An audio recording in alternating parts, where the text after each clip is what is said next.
A nossa escola sagrada, nós estamos na última semana da vida de Jesus aqui, antes da sua condenação e morte. Temos também um fato que alguns estudiosos dizem, Jesus passou em Jerusalém a última semana, e é a semana da criação, lembrando, então está sempre fazendo referência a alguma coisa. Nós vamos ver daqui a pouquinho que Jesus vai ser tratado no seu ajuizamento, no ajustiçamento que vão fazer contra Jesus, ele vai ser tratado como o Galileu. Os galileus deram muito problema para Roma. É tradição, chega a ser tradição no tempo deles, galileus. O Flávio Josefo, que é o que mais escreve sobre a história dos hebreus e guerras e tudo, ele era um general galileu. O Flávio Josefo era galileu. Chamada a Galileia dos gentios, mas era cheia de sinagogas, e os judeus conviviam ali, viviam bem ali. Então a gente tem que entender que existe todo um processo por trás disso aí.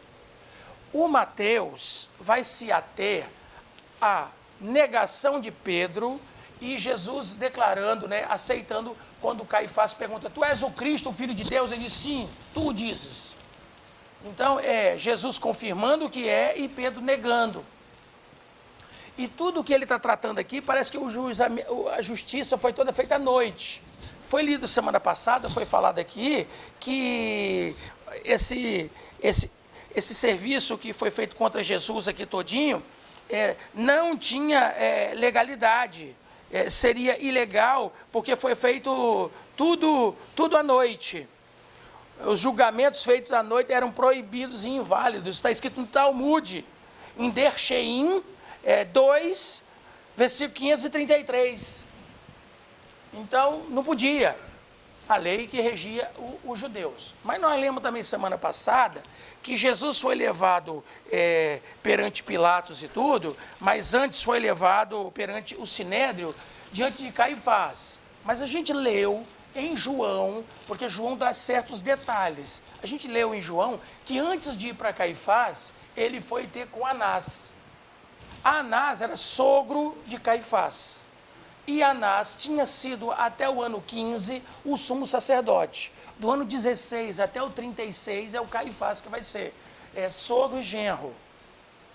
E por ser o genro, o sumo sacerdote, vai ter alguns lugares na Bíblia que você vai ler os sumos sacerdotes.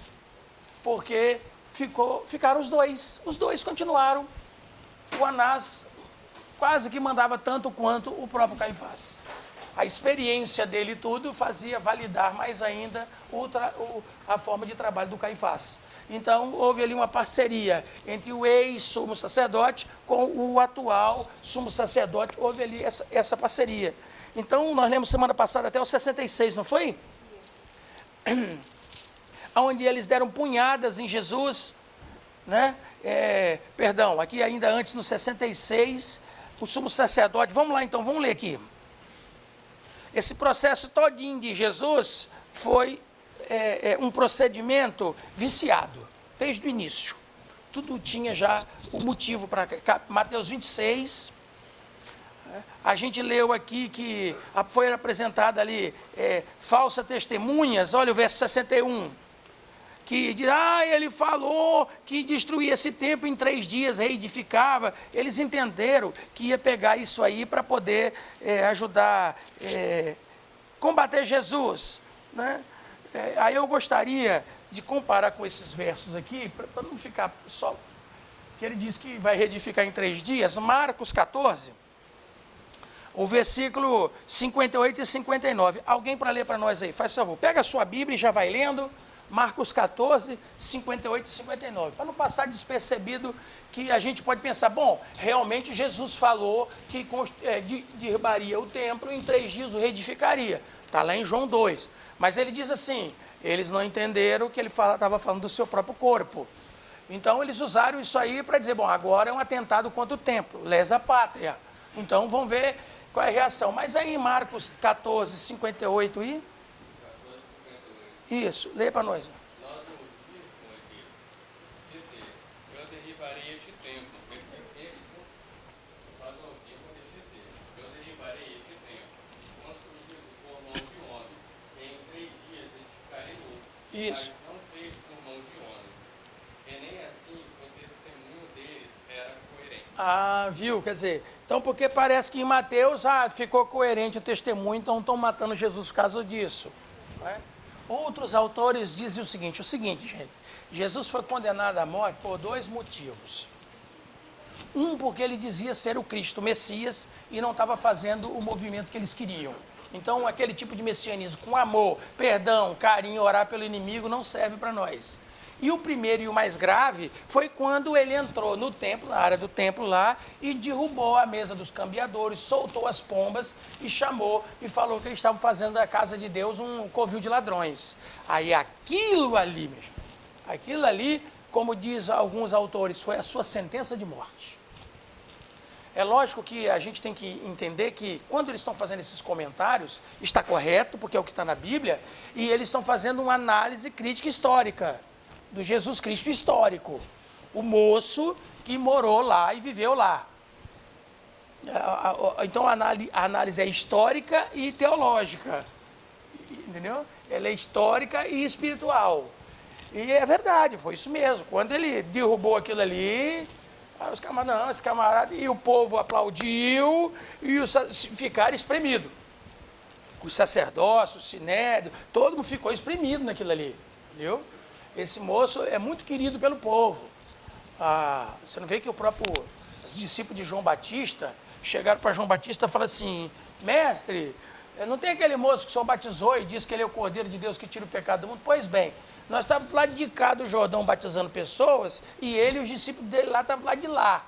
Nós batizamos um pouquinho de gente do lado de lá, fervendo de gente. Aí o João fala aquela célebre frase, né? Convém que ele cresça e eu diminua. Então, quando as pessoas olhavam para o que estava acontecendo naquele movimento ali, então os políticos e muitas outras pessoas se assustavam, né? Como diz a canção do Zezinho, né? A sua doutrina mexia na posição de alguns privilegiados. Tanto é que a própria canção dele começa, um certo dia à beira-mar apareceu um jovem galileu. Até mesmo para o tempo do militarismo no Brasil, entendeu? Dizer um jovem galileu arremete a, entendeu? Um espírito revoltoso contra a situação que está, o status quo. Então, alguns entenderam que o sujeito queria mandar alguma mensagem para o povão se manifestar contra o que estava acontecendo no Brasil no tempo dos militares. Então, veja, e para a época, então, muito mais. Porque o padre Zezinho fez essa letra na década de 70 para 80, né? Então, séculos depois. 19 séculos depois. Então, vamos então para o nosso texto. Então, caiu por terra tudo que eles queriam dizer. E aí o Caifás vai perguntar para Jesus, no verso 63 de João 26, já que Jesus estava em silêncio, e ele insistiu e disse, conjuro-te pelo Deus vivo que nos diga se tu és o Cristo, o Filho de Deus. Quer dizer, essa palavra na boca do sumo sacerdote é muito forte. Quem declara com a resposta de Cristo, quem está dizendo que ele é o Filho de Deus é o sumo sacerdote, o sumo pontífice, a maior autoridade eclesiástica de Israel, do mundo judeu, do mundo todo, onde tivesse judeu, ele é a principal figura. Tu és o Cristo, o Filho de Deus? Aí então Jesus responde, vamos lá, 64. Alguém para ler 64, 65 e 66? Mateus 26. Mateus 26. Vamos ler?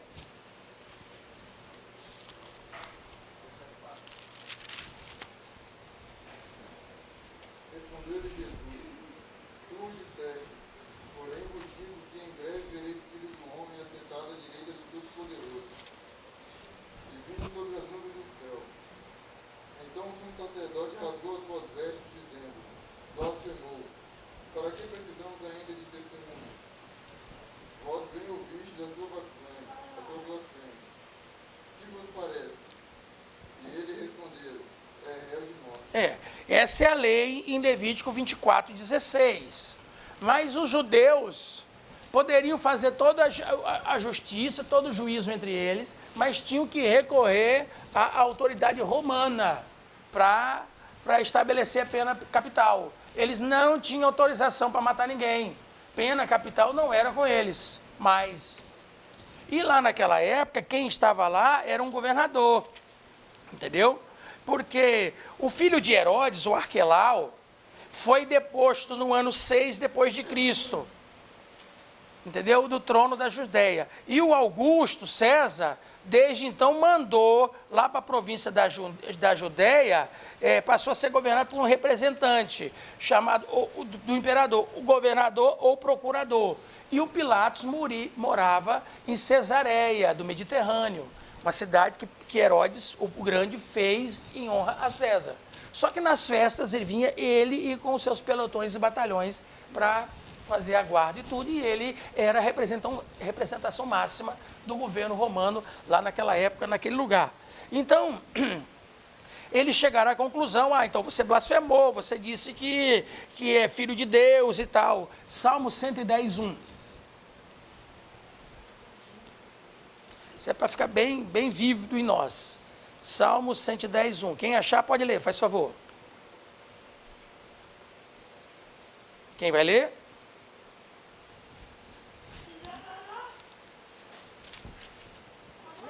Pode ler. Disse o Senhor ao meu Senhor: assenta-te à minha mão direita, até que ponhas os teus inimigos sob os cabelos dos teus pés. Isso. Só. Então ele disse, vereis os céus abertos e o Filho de Deus à direita do trono. Foi lido ali, aqui em Mateus 26. E está aqui no Salmo 110. No capítulo 7 de Daniel, versículo 13 e 14, vamos lá, alguém para ler? 13 e 14 de Daniel, capítulo 7, 13 e 14. Vamos?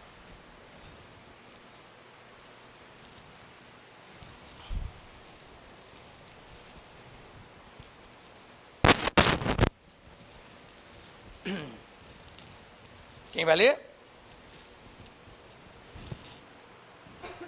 Vamos. Eu estava olhando nas minhas visões da noite, e eis que vi nas nuvens dos céus, como o filho do homem, e dirigindo-se ao Senhor dos dias, e fizeram chegar até ele. E foi-lhe dado o domínio, e a honra, e o reino, para que todos os povos, nações e línguas o servissem. O seu domínio é um domínio eterno, que não passará, e o seu reino tal, que não será destruído. Vejam bem, o Daniel teve visões. Ele viu do rio, viu sair do rio lá, do mar lá. Ele viu sair do mar o quê? Um leão com asas. Depois, quem é que lembra? Qual foi o outro animal? Um urso, tinha até 3 costelas na boca, e depois do urso? Um leopardo, que tinha 4 cabeças. E o por último, terrível, espantoso. E ficou determinado. São 7 povos, 7 reinos que vão dominar, mas cada um deles vai ter o seu fim. Esse reino não tem fim. O ancião de dias é Deus. O filho do homem já está declarado para nós quem é, nós já sabemos quem é. Então, esse reino não vai ser destruído nem passará. Não vai haver jamais reino como esse. É o reino de Cristo. É o reino de Deus e do seu Cristo. Então, quando eles ouvem essa palavra de Jesus, essa resposta de Jesus, o sumo sacerdote e os 70 que estão lá com ele, fora a guarda, né? Acabou, já sabem do que se trata. Por isso que o sumo sacerdote rasga um pedaço da roupa, que é imitando rasgar o coração, blasfemou, vamos recorrer à lei da blasfêmia para poder julgá-lo e condená-lo. Então ele está agora levando uma lei, uma regra religiosa. Aí vai levar uma questão religiosa para Pilatos? Não. Para Pilatos, aí vai dizer, ele diz que é rei dos judeus. Aí tem que levar uma questão política. Entendeu? Nós vamos chegar lá. Para Pilatos, não, ele quer fazer rei dos judeus. Tanto é que ele vai dizer, não vejo culpa nenhuma nesse moço não, eu vou dar uma surra nele e mandar embora. Porque se você mandar embora, você é inimigo de César, você não é amigo de César. Aí o trem apertou para ele. Se um povo está dizendo, um monte de gente está dizendo que o governador não é amigo do rei, aí o negócio vai ficar pesado para o lado dele, ele vai ter que resolver, como nós já sabemos que é, mas nós vamos chegar lá. Então vamos lá ler o 67 e 68 aqui de Mateus 26. Vamos? O que é que eles fizeram então, já que falaram que ele era réu de morte, aquele monte de homens se ajuntou em volta de Jesus e fez o quê? Pode ler. Então cuspiram-lhe no rosto e lhe davam murros, e outros lhe profetavam, dizendo: profetiza-nos, Cristo, quem é profetizar? Eles botaram, foi um pano em cima dele, botaram um pano em cima dele e começaram a dar bofetada e murro, punhadas, em outro lugar vai estar punhada de punho, batendo de punho em Jesus, e como ele estava de costas e tudo, ele fala: quem é que te bateu? Profetiza, se você é profeta, fala quem de nós que te deu esse murro, quem de nós que deu essa bofetada. Isaías 50.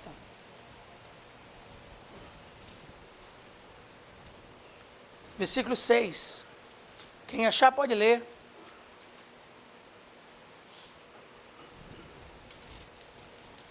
Isaías 50, verso 6. As costas julgam os que lhe ferem a face, aos que me arrancam os cabelos. Não escondo a face dos que me afrontam e me coçam. Viu aí? Então, quer dizer, olha aí, séculos antes, 700 e tantos anos antes, já estava declarado. Em outras versões, não é os que me arrancam os cabelos. Em outra versão está: me arrancam os pelos da barba. Aí a gente lembra do Joabe, quando encontrou com aquele outro general, que ele foi beijar, segurou na barba do moço e foi beijar e puxou de uma espada e feriu o outro. É uma desonra muito grande arrancar a barba do outro, pegar na barba do outro com desdém, né? Igual a gente, quem tem barba, né? Você é Papai Noel. Não, isso aí é uma afronta terrível para eles. Entendeu? É uma falta de respeito tremendo. É o contrário. Entre os árabes, os palestinos, até hoje, quando eles encontram alguém com barba, eles ainda costumam dizer, citar assim: Deus abençoe a tua barba, para você ter ideia. Eles têm ali as cãs, né, que é cabelo branco, a cabeça branca e a barba já é como sabedoria, capacidade de sabedoria, de explicar, de ensinar, de ajudar. Então, quer dizer, é um desrespeito muito grande. Então, arrancar os cabelos da barba de Jesus, ou da própria sua cabeça, né? Aquilo ali é uma afronta tremenda, um negócio muito difícil e muito triste. Muito triste isso tudo. Isso é uma coisa, assim, tremenda. Tremenda. Mas agora nós vamos para essa fase de Jesus aqui, que nós já lemos, então, semana passada, que ele foi para Anás e depois Caifás, né? Então, eu acho que a gente não precisa ali voltar, já que já foi citado. Então, vamos prosseguindo aqui. Alguém para ler, então, o 69 até o 75. 69 até o 75. É Pedro negando a Jesus. Vamos lá. Pode ler, Pacheco, faz favor. Pedro estava sentado fora do pátio, aproximou-se dele uma criada dizendo: também estava com Jesus o Galileu. Ele, porém, negou diante de todos, dizendo: não sei o que dizeis. Saindo para o pórtico, outra viu e disse aos que ali estavam: ele estava com Jesus, o Nazareno. De novo ele negou, jurando que não conhecia o homem. Pouco depois, os que lá estavam disseram a Pedro: de fato, também fui um deles, pois o teu dialeto te denuncia. Viu? Pode continuar. Então ele começou a proguejar e a jurar, dizendo: não conheço esse homem. Imediatamente um galo cantou. E Pedro se lembrou da palavra que Jesus dissera: antes que o galo cante, 3 vezes me negarás. Saindo dali, chorou amargamente. Então, veja bem, que história é essa de Pedro com Jesus? Primeiro ele nega, depois ele jura, e depois ele lança maldição. Nós lemos semana passada que quando foram prender a Jesus, um dos discípulos puxou da espada e desferiu um golpe contra o servo do sumo sacerdote. Nós vimos na semana passada que o nome do moço era Malco e que com certeza desviou, como que foi aquele golpe, cortou a orelha. Jesus repreendeu Pedro dizendo: Pedro, Quem fere a ferro vai ser ferido. Quem faz uso da força bruta, vai acontecer força bruta contra ele. Então você não faz isso. Foi lá, colocou a orelha do moço no lugar e fez um milagre do moço ficar recuperado. Agora aqui, nós vimos que está dizendo, ó, Pedro negou a primeira vez, jurou na segunda vez, que Jesus já tinha predito, ó, antes que o galo cante, você vai me negar 3 vezes. E o galo cantou. Nós vimos aí aquelas condições de não criar galinha em Jerusalém, se foi o toque da corneta, né, do Galícium, ou se é mesmo um galo que cantou, não interessa. O interessa é que quando tocou, ou quando cantou, ele despertou. Jesus tinha falado que ia acontecer isso comigo, e ele negou Jesus. Então, aqui quando a gente lê, e acaba aqui esse capítulo 26 e vai começar o 27, já fala aqui do suicídio de Judas e o julgamento de Jesus perante Pilatos. Mas João e Lucas, nós temos alguns outros detalhes para a gente entender que processo foi esse do Pedro. Não foi só assim, você estava com ele, não. Eu acho que era você mesmo que estava com ele. Eu juro que não era eu. Aí daqui a pouco ele vai para outro cantinho, outro encosta outro. Rapaz, eu acho que é você mesmo, assim. Não é só assim. Tem todo um processo acontecendo ali. Esse relato de Mateus é só para a gente entender assim, o começo, meio e fim da coisa. Mas a gente tem que ter sabedoria para lidar com isso. Aqui em Lucas 22,